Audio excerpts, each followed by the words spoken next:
Welcome to the Confident Money Mindset. My name is Regina, and on this channel, we talk about all things that deal with money, from better budgeting habits to investing to creating multiple streams of income. So, what I want to share with you today is the moment or what led to me deciding that I no longer wanted to work in a corporate America and work that 9 to 5. I wanted to be my own boss. I wanted to be an entrepreneur. So I'm gonna give you some context.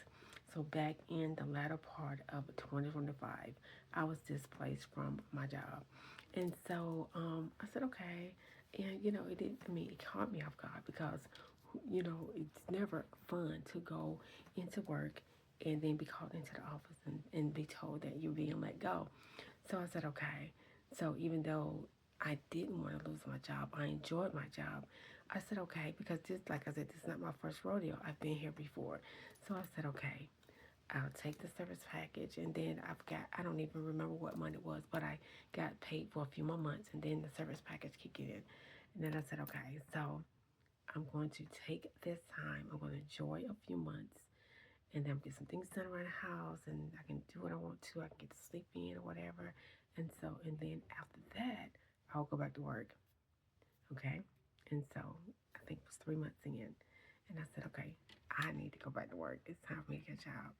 And so I got my resume together and I started pushing out resumes, start pushing out resumes. And so a week went by and 2 weeks went by. And 3 weeks went by. I said, oh, Lord, my phone is not ringing. I say, I mean, I've never experienced this before because in the past, you shoot a resume, somebody call you, you interview, you get a job. But it didn't happen like this time. So that's when I knew, that's when I found out how tight the economy is right now, especially in certain fields like mine, like banking and finance. I have over 20 years of banking and investment banking experience, and it's really tight in my industry.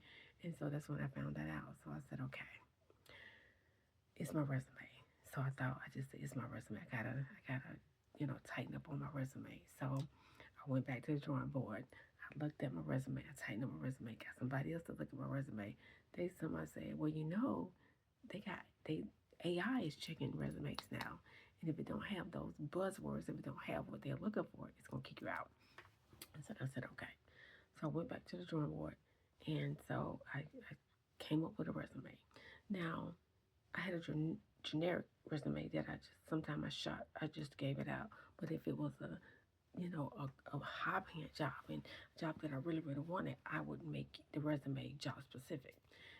And so, okay, over the course of weeks and stuff, I did, after my second go around with revamping the resume and things like that, I did start to get, interviews and things like that, but I didn't get a job. They didn't choose me.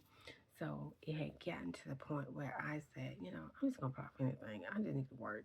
They didn't work either because they felt like I was overqualified and they didn't want to invest their resources into me, and I just leave and quit. So I think, what I say, 3 months. And so that 3 months turned to 4 months, and that 4 months turned to 5 months. I said, oh Lord, I have to find a job. And so nothing really came, and nothing came through for me. A few part-time jobs here and there, but nothing full-time. And so that's when I decided, maybe while I'm waiting over here for something to happen, I need to be trying to do something over here. And when I say that, I mean maybe the door shut. Maybe it's an opportunity for me to, you know, look into working for myself, being an entrepreneur, taking the knowledge and the skills that I've learned in the banking and finance and investment industry and creating a life of income for myself. And so that's what I did. I said, because I had got frustrated and really upset. I'm like, I keep, trying to beg people to accept me or give me a job.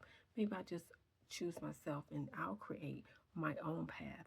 And so over the course of several months, I started, researching. So I always been interested in the online space, the digital marketing space with digital products. I'm not talking about, just a journal or whatever, an ebook, Yeah, ebooks. I know somebody that's making really good money on ebooks, so I'm not don't discredit that, but I'm talking about, you know, there's so much you can do these days with digital products. And so I just leaned into it, learning everything I could about digital products over the course of several months. And I'm gonna tell you that learning curve was intense.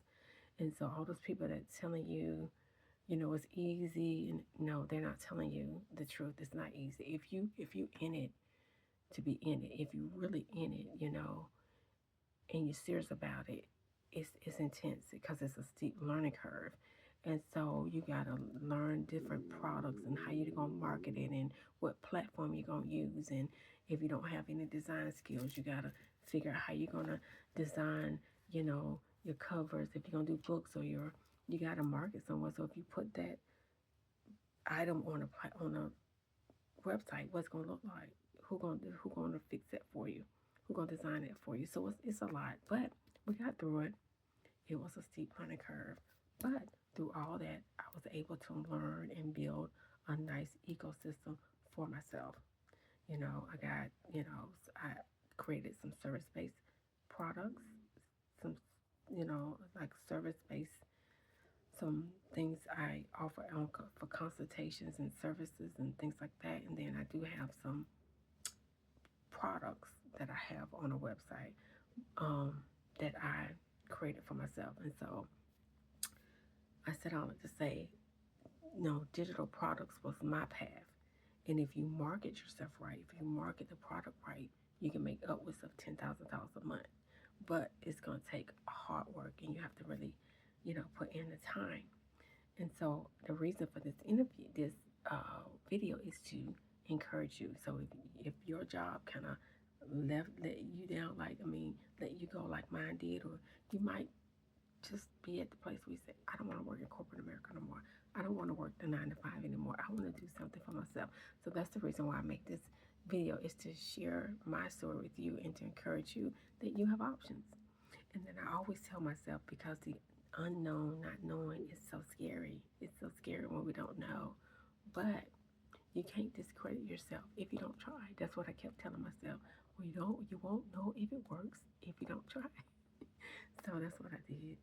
I tried. I put myself out there, and it worked, and it's working because I have some high level things that I also want to that I want to do. And so um, you don't have to, if you still work a 9 to 5, you don't have to quit your job. You can start researching and figure out what it is and start doing it on the weekend. So when you get home from work, and if it turns into something good, then you can think about leaving your job. But I wanted to share that with you to let you know that there are options in 2026 with AI, even though I don't really like AI that much, but the sky is the limit. So we don't have to feel like we're stuck in 2026. So for more confident boosting tips like this, subscribe to my channel, and I will see you in my next video. Take care.